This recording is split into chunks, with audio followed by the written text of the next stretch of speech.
கட்டுக்கோப்பான இயக்கமாகத்தான் விசிக இருந்தது. இன்னும் சொல்ல போனால் அங்கு புலிகள் இங்கு சிறுத்தைகள் கட்டுக்கோப்பு அப்படின்னு அவர் பேசுவார். ரொம்ப தொண்டர்கள் கட்டுப்பாடே இல்லாத மாதிரி தெரியுது. அதாவது திரும்பவே தள்ளி விடுறாங்க. விசிக ஆளுங்கட்சியாக வர வேண்டும் என்றால் இவங்களை வச்சுட்டு வர முடியுமா? தமிழ் தேசிய அடிப்படையில்னா ஏற்கனவே விஜய் விக்கிரவாண்டி கூட்டத்திலே அதை நிராகரிச்சிட்டாரு. அப்போ தமிழ் தேசிய அடிப்படையில் டிவிகே கவர்மெண்ட் எப்படி இயங்குது? சனாதன எதிர்ப்பையுமே அவர் கடைப்பிடிக்கல. பிஜேபி எதிர்ப்பு முழுமையான பிஜேபி எதிர்ப்பு இல்லை. மாநில நலன்களை ஏதாவது பாதித்தால், உரிமைகளை பாதித்தால் அவர் பிஜேபியை அப்படி மென்மையா மயிலர்களை வருடி கொடுப்பார். அவ்வளவுதான். அது திருமாவுக்கு எப்படி சூட் ஆகும்? ஏற்கனவே பஸ் பணிமனைகளில் ஒப்பந்த தொழிலாளர்கள் பிற மாநிலத்தை சேர்ந்தவங்க உள்ளே வந்துகிட்டே இருக்காங்க. நம்மளை ரொம்ப பாதிக்கும். அது 1 லட்சம் கோடி முதலீடு வந்துடுச்சு, அதில் இவ்வளவு பணியிடங்கள் வரும், அதுதான் நம்ம சொல்கிறோம். அந்த பணியிடங்கள் வரும்னு ஒரு தமிழ்நாடு அரசு சொல்லும்போது தமிழகத்தை சேர்ந்தவர்களுக்கு பணியிடம் அப்படிதான் நம்ம புரிஞ்சுக்க முடியும். அப்போ பணியிடம் அதில் எந்த மாநிலத்தை சேர்ந்தவங்களும் வருவாங்க அப்படின்னா தமிழ்நாட்டு இளைஞர்களுக்கான வேலை வாய்ப்பு சிபிஎம் இருக்கும்போது சமாளிக்கவே முடியாதுங்களே. ஆனால் அவங்க இதுக்கு கண்டிப்பாக குரல் கொடுப்பார்கள். இன்னொன்று, அது எதிர்கட்சிகளும் குரல் கொடுத்தாங்க செய்யும். தமிழ்நாடு நலன், தமிழர்கள் இளைஞர்களுக்கு வேலை வாய்ப்பு, அப்படி தானே இதை பார்க்க முடியும். நீங்கள் அதை குறுகிய மாநில கண்ணோட்டம்னு எப்படி பார்க்க முடியும்? மாநிலங்களின் வளர்ச்சி தானே இந்தியாவோட வளர்ச்சி. சத்யாவில் சுதந்திர தின சூப்பர் ஆஃபர். அனைத்து வீட்டு உபயோக பொருட்களும் மாபெரும் தள்ளுபடி விலையில் வாங்கிடுங்கள். Meriba panneer soda. I trust Meriba. Aachi masala. எந்த சமையலும் ருசி தேடும் ரகசியம். 20 ரூபாய். ரிஃப்ளெக்ட் வாய்ஸ் நேயர்களுக்கு வணக்கம். இன்றைய சிறப்பு நேர்காணலில் நாம் சந்திக்க இருக்கின்ற சிறப்பு விருந்தினர் மூத்த பத்திரிகையாளர் தராசு ஷாம் அவர்களை வரவேற்று நிகழ்ச்சிக்குள் செல்வோம். சார் வணக்கம். வணக்கம். விடுதலை சிறுத்தைகள் நாங்கள் திமுகவில் கூட்டணியில் இருந்து கொண்டு தான் வெளியிலிருந்து ஆதரிக்கிறோம் அப்படின்னு சொல்லி சொன்னாங்க. பிறகு அமைச்சரவையில் பங்கேற்றாங்க. நேற்று மாநாட்டில் தமிழ் தேசிய அடிப்படையில் தாவேக்காவோடு தான் கூட்டணி, எதிர்காலத்தில் ஒரு ஆளுங்கட்சியாக இது மலரும் அப்படின்ற மாதிரிலாம் பேசியிருக்கிறாரு. நேற்றைய மாநாடு, அதோடைய கூட்டம், திருமாவளவன் அவர்களுடைய பேச்சு எதை காட்டுது சார்? மாநாடு சிறப்பாக இருந்தது. ஆனால் தொண்டர்கள் மத்தியில் கட்டுக்கோப்பே தெரியலைங்க. திருமாவர்களே எனக்கு ரொம்ப இளைஞராக இருக்கும்போதே தெரியும். என்னோட திட்டக்குடி கூட்டங்கள் எல்லாம் அவர் வருவார், பேசுவார். அப்புறம் 99 பார்ட்டி ஆரம்பித்த காலகட்டம், மூப்பனாரோட இருந்த காலகட்டம், ரொம்ப அவரோட வளர்ச்சியவும் நான் அருகில் இருந்தே பார்த்துருக்குறேன். ஜெயலலிதா இறந்தப்ப அந்த நிகழ்ச்சியில் நானும் திரும்பவும் தான் அதை பற்றிய நினைவுகளை எல்லாம் பகிர்ந்துக்கிட்டோம். கட்டுக்கோப்பான இயக்கமாகத்தான் விசிக இருந்தது. இன்னும் சொல்ல போனால் அங்கு புலிகள் இங்கு சிறுத்தைகள் கட்டுக்கோப்பு அப்படின்னு அவர் பேசுவார். கடந்த ஓரிரு கூட்டங்களாக, சில கூட்டங்களாக கூட நீங்கள் எடுத்துக்கிடலாம், ரொம்ப தொண்டர்கள் கட்டுப்பாடே இல்லாத மாதிரி தெரியுது. அதாவது திரும்பவே தள்ளி விடுறாங்க. அவர் எவ்வளோலாமோ கண்ட்ரோல் பண்ணி பார்க்குறாரு, இவங்க கண்ட்ரோலே ஆக மாட்டேன்றாங்க. 2 காரணம் தான் இருக்க முடியும். ஒன்று, புதுசாக வந்திருக்கிறவங்க, இல்லை ஆளுங்கட்சியாக இருக்கிறோம், அதனால நம்மளோட இருப்பை காட்டிக்கிடணும்னு நினைக்கிற தன் முனைப்பு. நேற்றை கூட தஞ்சாவூர் மாவட்டத்தில் ஒரு பிரச்சனையாச்சு. ஒரு போலீஸ் எஸ்பி ஏடிஎஸ்பியை அடித்து, அது சாதாரண நம்ம சாமானியர்களில் ஒருத்தர் தான். ஒரு 40 பேரோ 30 பேரோ ரோடு மறிச்சுக்கிட்டு இருக்கிறாங்க. இவர் சைடில் போக வேண்டியவர் தாராளமாக போயிருக்கலாங்க. அது இடத்த பார்த்தாலே தெரியுது. அப்போ ஏன் இப்படி நடந்து கொள்கிறார்கள்? ஆளுங்கட்சி எப்போதுமே தவறு செஞ்சால் அது பெரிய விஷயமாக பார்க்கப்படும். அப்போ திரும்ப ஏன் அட்வைஸ் பண்ண மாட்டேன்றாரு? இந்த தொண்டர்களை வச்சுட்டு இவங்க எப்படி ஆளுங்கட்சியாக வர முடியும்? இவ்வளவு சந்தேகம் எனக்கு இருக்குது. நீங்கள் கேட்டால் ஆரம்ப கேள்விக்கான விடை, விசிக ஆளுங்கட்சியாக வர வேண்டும் என்றால் இவங்களை வச்சுட்டு வர முடியுமா? இன்னொன்று, தமிழ் தேசிய அடிப்படையில்னா ஏற்கனவே விஜய் விக்கிரவாண்டி கூட்டத்திலே அதை நிராகரிச்சிட்டாரு. தமிழ் தேசியங்கிற, அதனால தானே சீமானே பொங்கி எழுந்தாரு. அப்போ தமிழ் தேசிய அடிப்படையில் டிவிகே கவர்மெண்ட் எப்படி இயங்குது? விஜயோட அந்த அறிக்கையில் தமிழ் தேசியம் வார்த்தை இருந்தது, திருமாவோட பிறந்தநாள் வாழ்த்து அறிக்கையில். அதை வச்சு சொல்கிறாரா? இப்போ பொதுவாக விசிக தமிழ்நாடு முழுவதும் ஈக்குவல் டெவலப்மெண்ட்லாம் நம்ம சொல்ல முடியாது. விஜய் மாதிரியான அந்த திரைக்கவர்ச்சி அப்படியெல்லாம் கிடையாதுங்க. திருமாவுக்கும் கிடையாது, பிற தலைவர்களுக்கும் திரைக்கவர்ச்சி கிடையாது இல்லைங்களா? அப்புறம் கால சூழல் விஜய்க்கு பொருந்தியும் வந்தது. ஃப்ரெஷ்ஷு, எந்த அணியிலையும் இல்லை. அவர் திமுகவும் கிடையாது, அதிமுகவும் கிடையாது. திமுக ஆட்சி பேரில் ஒரு வருஷம் 1.5 வருஷமாக இருந்த அதிருப்தி, அதிமுக பேரில் இருக்கிற நம்பிக்கையற்ற தன்மை, பிஜேபி பேரில் இருந்த அதிருப்தி எல்லாமே சேர்ந்து வந்ததுங்க அது. இவங்க திமுக கூட்டணியில் தானே இருந்தாங்க. இப்போ திமுக கூட்டணியில் வாங்கின எல்லா சீட்டையும் ஒன்றும் ஜெயிக்கலையே, திரும்ப ஜெயிக்கலையே. தேர்தல் முடிஞ்ச பிறகு அவர் என்ன சொன்னார்? தொண்டர்கள்லாம் சரியாக வேலை பார்க்கல. ரிசல்ட்டுக்கு 2 நாளைக்கு முன்னாடி ரிசல்ட்டுக்கு 2 நாளைக்கு முன்னாடி செல்ஃப் அட்மிஷன் மாதிரி அவர் கொடுத்தாருங்க. அப்போ அவர் கையில் கொஞ்சம் எம்எல்ஏக்கள், இன்னும் சொல்லப்போனால் வன்னியரசு அவர்கள் கொடுத்த அழுத்தம் தான் அமைச்சரவையில் சேர்ந்ததுக்கான காரணம் தான் சொல்லப்பட்டது. திரும்பவே வந்து அவர் காட்டுமன்னார் கோயிலில் எம்எல்ஏவாக போட்டி போடணும்னு நினச்சி அதை வந்து ஏதோ அழுத்தம் காரணமாக அதை விட்டு கொடுத்து அங்கே வந்து ஒரு காங்கிரஸ்காரரை நிறுத்தினதில் விசிகாவுக்குள்ளேயே அதிருப்தி. எதுக்கு காங்கிரஸ் இளைய பெருமாள் அவர்களோட, மரியாதைக்குரிய இளைய பெருமாள் அவர்களோட வளர்ப்பு என்றாலும் அவர் விசிகா கிடையாதுங்களே, அவர் காங்கிரஸ் தானே. காங்கிரஸ் ஓட்டு சேர்ந்து தானேங்க அது ஜெயிச்சுது. இல்லை, அது பொதுவாக ஒரு நெரேட்டிவ் என்னன்னா, விஜய் வெற்றி பெற்றதுக்கு பிறகு அதாவது பட்டியல் சமூக மக்களுடைய வாக்குகள் பெருமளவில் விஜய் பக்கம் போயிட்டாங்க, விசிகேவுடைய கதை முடிந்தது, அவ்வளோதான், இனிமேல் விசிகே எழவே இயலாது அப்படின்னு சொல்லிட்டு இருந்தாங்க. இந்த பார்வையை நேற்றைய மாநாடு முற்றுப்புள்ளி வச்சிருச்சதா புரிஞ்சுக்கலாமா? முற்றுப்புள்ளி வைக்க வேண்டும் என்று அந்த கிரௌடு திரட்டி இருக்காங்க. அதனால தான் அதில் கண்ட்ரோல் இல்லாமல் போச்சுங்க. ரெகுலர் விசிகே கேடர் வந்து இதை விட பெட்டர் பிஹேவ்டாக இருப்பாங்க. ஏன்னா நான் நிறைய பார்த்துருக்கேன்ல. நீங்கள் க்ரௌடை வந்து திரட்டினீங்கன்னு வைங்க, எப்போதுமே ஏதாவது ஒரு வகையில் அந்த க்ரௌடுக்கு வந்து கண்ட்ரோல் வந்து ரொம்ப ரொம்ப குறைவாக தான் இருக்கும். அதில் எனக்கு சந்தேகம் இருந்துச்சு. உளுந்தூர்பேட்டை கூட்டத்தை, நேற்றைய கூட்டத்தில் இருந்த க்ரௌடை பார்க்கும்போது, அந்த முகங்கள் எல்லாரையும் பார்க்கும்போது, இப்போ திருமாவர்கள் அவரே என்ன சொன்னார்னா, திமுக கூட்டணி வெற்றி வாய்ப்பை இழந்த பிறகு என்னை முதலமைச்சராக்குவதற்காக ஒரு பேச்சுவார்த்தை நடந்ததுன்னு அவர் தான் அட்மிட் பண்ணார். அப்போ அவர் ஒரு போட்டி முதல்வர். நாளைக்கு வந்து தாவேகா கூட்டணியில் திமுக கூட்டணியில் கொடுத்ததை விட குறைவான சீட்டு கொடுத்தா அந்த கூட்டணியில் இவங்க நீடிப்பாங்களா? இது எல்லாருக்கும் பொருந்துங்க, காங்கிரஸுக்குமே பொருந்தும். 2029 வரப்போகுதுங்க. 2029 மக்களவை தேர்தல். அவங்க என்ன சொல்கிறாங்க அப்படின்னா, பிரைம் மினிஸ்டர் வந்து தமிழ்நாட்டிலேருந்து வரணும், அது விஜய் தான் அப்படிங்கிற அளவுக்கு சட்டமன்றத்தில் பேசுகிறாங்க இல்லைங்களா? நம்மளால் புரிஞ்சுக்க முடியுது அதை. அப்படின்னா அதிகமான சீட்டுகளில் தாவேகா ஜெயிச்சா தானே ஒரு கூட்டணி ஆட்சின்னு வரும்போது அப்படியான ஒரு நிலைமை வந்தால் தானே விஜய் வந்து பிரதமர் வேட்பாளர் ஆக முடியும். தேவகவுடா எப்படிங்க வேட்பாளர் ஆனார்? கூட்டணி யாருக்குமே மெஜாரிட்டி இல்லை. பிரைம் மினிஸ்டர் ஆகிறது கூட கம்யூனிஸ்டுகள்லாம் தயாராக இல்லை. ஸோ யாருமே இல்லைங்கும்போது தேவகவுடா கொஞ்சம் சீட்டை வச்சுட்டு ஜெயிச்சார். அவரோட கட்சி எங்கே? ஒரு பகுதியில் தானே, மாண்டியாவில் ஒரு அந்த காவிரி டெல்டாவில் இருந்த கட்சி தானேங்க அது. அது அகில இந்தியாவுக்கான கட்சி கிடையாது. அதே மாதிரி விசிக தமிழ்நாட்டோட ஒரு பகுதியில் இருக்கிற கட்சி தானே. அகில தமிழ்நாட்டுக்கும் சேர்ந்த ஒரு கட்சியாக எப்படிங்க நீங்கள் விசிக பார்க்க முடியும்? விசிக பாமக எல்லாம் ஒரே சம நிலைமையில் இருக்கிற கட்சிகள் தானே. இப்போ நாளைக்கு வந்து தாவேகா அந்த ஆட்சி தொடரணும், இல்லை விஜய் வந்து பிரதமர் வேட்பாளர் அப்படிங்கிற நிலைப்பாடெலாம் அவங்க வச்சாங்கன்னா, திமுக கூட்டணியில் தரப்பட்ட எம்பி சீட்டுகள் கூட விசிகாவுக்கு கிடைக்காது. விசிகாவுக்கும் கிடைக்காது, காங்கிரஸுக்கும் கிடைக்காது. 10 சீட்டு கொடுத்துருவாங்களா காங்கிரஸுக்கு? அவங்க 20 சீட்டு எதிர்பார்ப்பாங்க. அதான் அதோட சிக்கல். ராகுல் காந்தி பிரதமர் வேட்பாளரா, விஜய் பிரதமர் வேட்பாளரா? ஸோ இதில் வந்துங்க ஆஸ்பிரேஷன்ஸ் கிளாஷ் ஆகுது. அதுக்காக நான் சொல்ல வரேன். ஒவ்வொரு கட்சிக்கும் ஒரு அவா இருக்கும்ல, அந்த அவா அரசியலில் அது கிளாஷ் ஆகுத. எதை வைத்து இவர் இப்படி சொல்கிறாருன்னு புரியல. இன்னொன்று, சமீப காலமாக திரும்ப பேசுகிற பேச்சு, அவரோட நிலைப்பாடுகள் எல்லாமே முன்னுக்கு பின் முரணா இருக்கு. மாற்றி மாற்றி பேசுறாரு. இருக்கிற கூட்டணிக்குள்ளே இது குழப்பத்தை ஏற்படுத்தும். இப்போ வன்னியரசு பேசுகிற பல விஷயங்கள், அமைச்சராக இருந்து கொண்டு பேசுகிற பல விஷயங்கள், அங்கே வந்து அவங்க சரியான முறையில் தாவேகால அதுக்கு வரவேற்பு இருக்கிற மாதிரியே தெரியலீங்களே. அவர் கலந்து கொள்கிற கூட்டங்கள், அவர் பேசுறது, சட்டமன்றத்தில் பேசுகிற விஷயங்கள், தொடர்ந்து நேரலைன்னு வரும்போது எல்லாமே தெள்ள தெளிவாக தெரியுதுங்களே வெளியில். விசிகாவோட இருப்பு தாவேகா கூட்டணியிலே கொஞ்சம் தடுமாற்றமாக இருக்குமோன்னு எனக்கு ஒரு சந்தேகம் இருக்குது. அது உறுதிப்படுத்தியதுக்காக தான் இந்த கூட்டணி அறிவிப்பாக கூட புரிஞ்சுக்கலாமா சார்?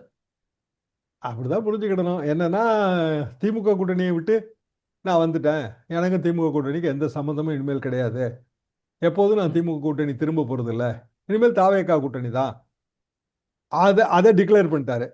இப்போ தாவேகா கூட்டணி தான் அப்படின்னா திரும்ப வந்து முதலமைச்சர் ஆக முடியாதுல்ல. அப்போ விசிகா வந்து ஆளுகிற பொறுப்பில் இருக்க முடியாது. ஆளுகிற அமைச்சரவையில் பங்கெடுக்கலாம். அது ஏற்கனவே வன்னியரசு எடுத்திருக்காருல்ல.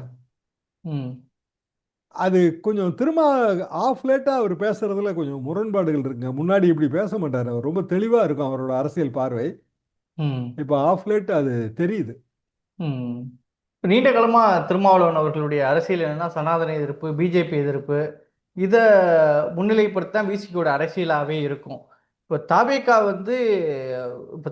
வந்து பிஜேபி கொள்கை எதிரி அப்படின்னு அறிவிச்சிருந்தாலும் நடைமுறை அரசியலா பிஜேபி எதிர்ப்பு இல்லைங்கிறது தான் பிஜேபி எதிர்ப்பு அரசியல் பேசக்கூடிய உங்களுடைய பார்வையாக இருக்கு. இந்த கெமிஸ்ட்ரிங்கிறது எப்படி சார் நடைமுறையில் சாத்தியமா இருக்கும்?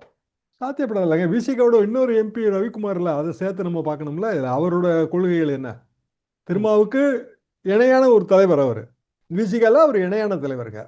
ம் அதுபோக அதே அளவுக்கான சீனியாரிட்டி, சொல்லப்போனால் அவருக்கான வேற சில தனிப்பட்ட அவரோட சாதனைகள் இன்னும் அதிகங்க. ரவிக்குமாரோட சாதனைகள் இன்னும் அதிகம். அப்போ அவரோட நிலைப்பாடையும் சேர்த்து தான் நம்ம இதில் பார்க்கணும். விஜய் முதலமைச்சர். முதலமைச்சர்னு வரும்போது மாநிலத்தில் மத்திய அரசோடு இணக்கமான போக்கு, மாநிலத்தோட உரிமைகளை விட்டு கொடுக்க மாட்டோம். அது பழைய விஷயம்தான். அது உரிமைக்கு குரல் கொடுப்போம், உறவுக்கு கை கொடுப்போங்கிற விஷயம்தான். ம் ஆனால் 21, 26 திமுக ஆட்சியில் அந்த கொள்கை மறக்கப்பட்டது. கண்ணை மூடிட்டு வந்து பிஜேபி எதிர்த்தாங்க. பிரதமர் வரும்போது காட்டுகிற எதிர்ப்பு ரொம்ப வேகம் இருந்ததுங்க. நீங்கள் சொல்கிற மாதிரி அது சனாதன எதிர்ப்புன்னு உதயநிதி பேசுனதா இருந்தாலும் சரி, அதுக்கு பிறகு பல சம்பவங்கள் அவங்க நடந்து கொண்டது. ஏன்னா 2024 தேர்தல் நடக்கும்போது அப்படியான ஒரு விஷயம் திமுகவுக்கு அந்த வாக்கு வங்கியை தக்க வைப்பதற்கு தேவைப்பட்டது. ஸோ 24 தேர்தலில் 100% வெற்றி. 1.25 வருஷத்துக்குள்ள எல்லாமே மாறி இருக்கு. 24 தேர்தல் முடிஞ்சதை பார்த்தீங்கன்னா 26 தேர்தல் வந்ததுக்கு இடையில 1.25 வருஷம் தான் ஆகுதுங்க. 2 இயர்ஸ்னு கூட நீங்கள் ரஃபாக வச்சுக்கோங்க. டோட்டலாக மாறி இருக்கு. திமுக ஆட்சி கட்சிங்கிற அந்த அந்தஸ்தை இழந்துருச்சு. அப்போ விஜய் ஆட்சி கட்சி அந்தஸ்தை தக்க வச்சுக்கிடணும். தக்க வச்சுக்கிடணும்னா அவரை பொறுத்த வரைக்கும் அவர் வந்து திமுக கடைப்பிடித்த அதே பிஜேபி எதிர்ப்பை அவர் கடைப்பிடிக்கல. சனாதன எதிர்ப்பையுமே அவர் கடைப்பிடிக்கல. ஏன்னா அவர் எல்லா ஆலயங்களுக்கும் செல்றாரு. கிறிஸ்தவ ஆலயங்களுக்கு போறாரு, இந்து ஆலயங்களுக்கு போறாரு. தேர்தல் முடிவுகள் வர்றதுக்கு முன்னாடியே அவர் திருச்செந்தூர் போனாரு. ஸோ விஜய் வந்து சனாதன எதிர்ப்பு இல்லை, அப்படித்தான் நம்ம புரிஞ்சுக்கணும். பிஜேபி எதிர்ப்பு முழுமையான பிஜேபி எதிர்ப்பு இல்லை. மாநில நலன்களை ஏதாவது பாதித்தால், உரிமைகளை பாதித்தால் அவர் பிஜேபியை அப்படி மென்மையா மயிலர்களை வருடி கொடுப்பார். அவ்வளோதான். அது திருமாவுக்கு எப்படி சூட் ஆகும், ரவிக்குமாருக்கு எப்படி சூட் ஆகும்? இது இன்னொரு விஷயம், இன்னைக்கு ஒரு விஷயம் பரபரப்பாயிருக்கு.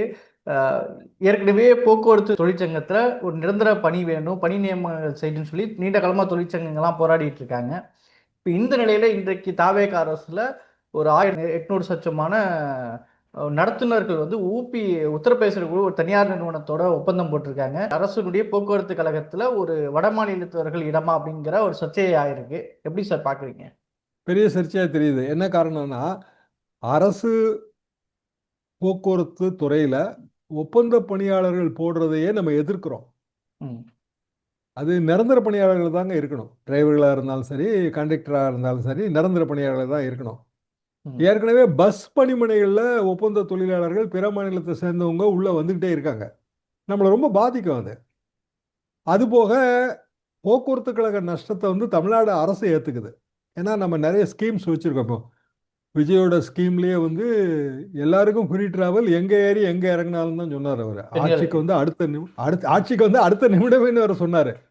But what ever it is, பெண்களுக்கான அந்த இலவச பயண திட்டம் தொடருது. அப்போ லாஸ் வரும். லாஸை தமிழ்நாடு கவர்மெண்ட் ஈடுகட்டுது. அப்போ தமிழ்நாடு கவர்மெண்ட் தான் எல்லாருக்கும் சம்பளம் கொடுக்கறதா அர்த்தம். எப்படி உத்தரப்பிரதேசத்தோட ஒரு நிறுவனத்தோட பணியாளர் ஒப்பந்தம் எப்படி போட முடியும்னு எனக்கு உண்மையிலே புரியல. அப்படி ஒப்பந்தம் போட்டால் அவங்க எந்த உத்தரப்பிரதேசத்தில் அதில் பீகார்காரன்னு இருப்பாங்கன்னு தான் நான் நினைக்கிறேன். ஏன்னா அவங்க தான் இந்தியாவிலே வந்து மைக்ரேஷன் லேபரில் சீப்பாக வர்றது அவங்க தான், லோ காஸ்ட். பிற நாடுகளை எடுத்தாலே இதே காரணங்களால் தான் அமெரிக்காவில் வந்து இந்தியர்களை எதிர்க்கிறாங்க. இப்போ கிட்டத்தட்ட இதே காரணம் தான். அமெரிக்கனுக்கான வேலை வாய்ப்பு பறிபோகிறதுங்கிறது தான். அது கொஞ்சம் கொஞ்சமாக தேர்தல் முழக்கம். அது ட்ரம்ப்போட முக்கியமான தேர்தல் முழக்கம் கேரளாவில் இருக்குங்க. வெஸ்ட் பெங்கால்ல இருந்து வர்றவங்கள அவங்க எதிர்க்கிறாங்க. அப்புறம் தொழிற்சங்கத்தில் அவங்க எப்படி சேர்த்துக்கொள்ளப்படுவார்கள்? இந்த ஒப்பந்த பணியாளர்களும் சரி, இல்லை பிற மாநில தொழிலாளர்கள், எல்லா கட்சியும் வந்து தொழிற்சங்கம் வச்சிருக்கு. போக்குவரத்து துறையில் எப்படி சேர்த்துக்கொள்ளப்படுவார்கள்? மிகப்பெரிய குழப்பம்.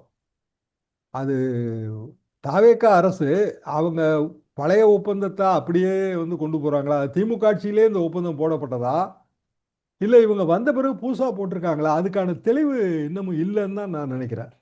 இந்த 3 மாசத்துக்குள்ளேயா புதுசா வந்து உத்தரப்பிரதேச நிறுவனத்தோட போட்டிருப்பாங்க? ப்ராபப்ளி பழைய ஒப்பந்தமா? ஏன்னா நம்ம மார்ச்ல இருந்து கவர்மெண்ட் கிடையாதுங்க, கேர்டேக்கர் கவர்மெண்ட் தான். புதுசாலாம் எதுவும் பண்ணியிருக்க மாட்டாங்க. அப்படின்னா இந்த முடிவை எடுத்தது யார், எந்த அதிகாரிங்கிற அந்த ஒரு பெரிய கேள்வி வருது. புதிய போக்குவரத்துறை அமைச்சர் இதுல கவனம் செலுத்தலையாங்கிற அந்த பெரிய கேள்வி வருது. இது மூலமா என்ன தாக்கத்தை ஏற்படுத்தும் சார்? இங்க இருந்தாலும் அதே டிரைவர் இந்தியா இருந்தா இப்பயும் அதிகமான ஒப்பந்த பணியாளர்லாம் கொண்டு வராங்க. பணி நியமனங்கள் பண்ணது, நிதி ஆதாரங்கள், இந்த மாதிரி விஷயங்கள்லாம் இருக்கு.